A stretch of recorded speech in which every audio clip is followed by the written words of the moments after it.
What are your webinar goals?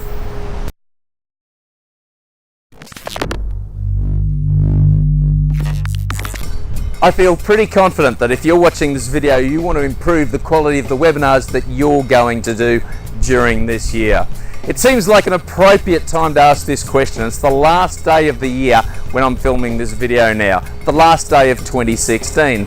And moving into 2017, I've been reflecting about my webinars from the previous year and what do I want to achieve during the next year? How can I make my webinars better?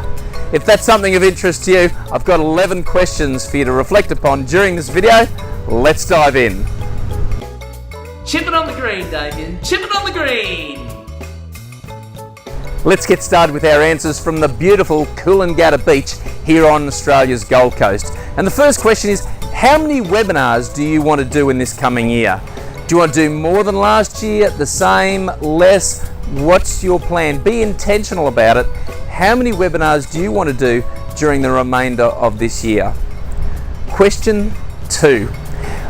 What are you going to do to improve the quality of your webinars? Just intuitively looking back at how you did and how they performed during the previous year, how are you going to improve the quality of your webinars? How are you going to make them better? Question 3. What did you do well during the previous year? What was one of the strengths of what you did? Did you trial something, or did you do something by accident perhaps that worked well and that you should do more of? What are the things that worked well that you need to do more of because they're going to improve the quality of your webinars? Question number 4. How are you going to promote your webinars this year? Are you going to do something different with the marketing or the promotion of your webinars that gets people more ready to perform and gets more people attending your webinars? What can you do to get the word out that your webinars are worth watching? Question number 5. How are you going to promote your webinars more effectively using other people, getting other people to help you? Are there some joint venture partners or people who should be promoting your webinars, people you can reach out and to ask, are there new avenues there to assist you in getting the word out that your webinars are terrific? Who can you get to help you to do that? Question number 6.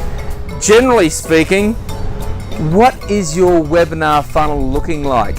What can you do to improve your webinar funnel and the way you recruit people to attend your webinars?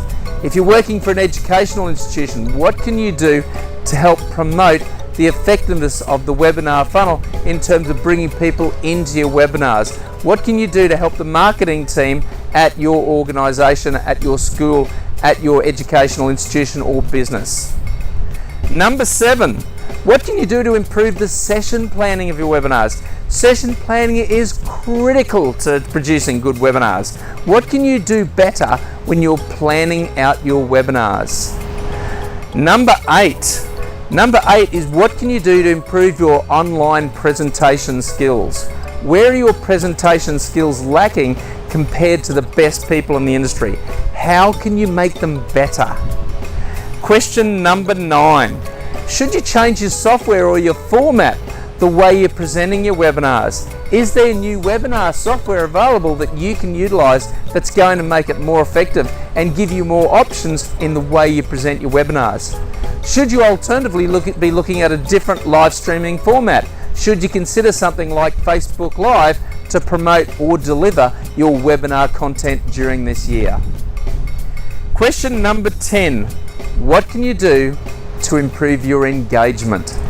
What can you do to improve the interactivity between you and the other webinar participants so that your webinars are improved?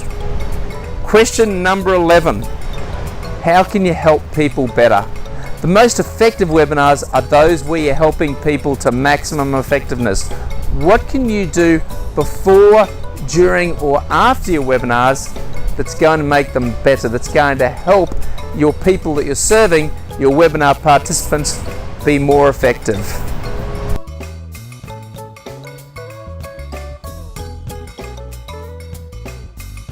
If you're a regular of these videos, thank you for watching. I really appreciate it. But today I want to tell you about something that's not video content. Do you sometimes wish when you're in the car or on the gym or in the shower that you wish you had something to listen to so you could learn about webinars more effectively? If you're a webinar fanatic like I am and you want to get the chance to take advantage of those opportunities to do more learning, then there's a podcast for you, the Webinar Skills Podcast, hosted by yours truly. And I'm very excited about the Webinar Skills Podcast. It's only just been recently released and it's going great. So if you want the chance to listen to top class webinar presenters like John Lee Dumas, like Rick Mulready, like Joe Daniel, like George Cow and Kate Erickson, then tune into the Webinar Skills Podcast. You'll find it on iTunes or Stitcher Radio. Search for it, Webinar Skills Podcast, or click the link below to go to the Webinar Skills Podcast. Please have a listen to one of the episodes. I hope you love it.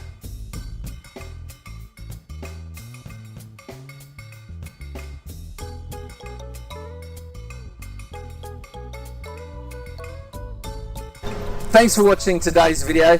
Please subscribe to the YouTube channel if you haven't done so already, and have an awesome day. Let's talk about webinar engagement and why Jerry Seinfeld gets it.